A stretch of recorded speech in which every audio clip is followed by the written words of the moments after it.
கிறிஸ்துவுக்குள் பிரியமான சகோதர சகோதரிகளே, இயேசு கிறிஸ்துவின் இனிதான நாமத்தில் உங்கள் அனைவருக்கும் என் அன்பின் வாழ்த்துக்கள்.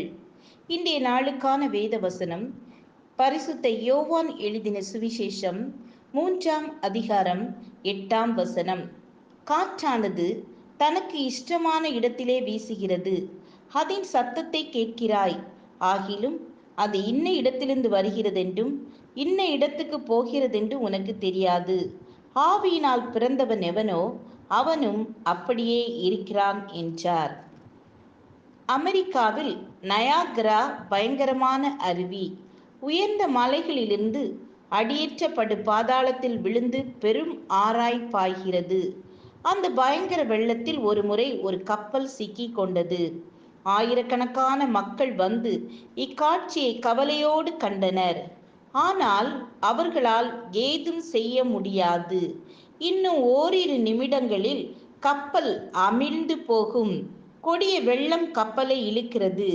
இந்த ஆபத்தான வேளையில் ஓர் எதிர்காற்று வீசிற்று.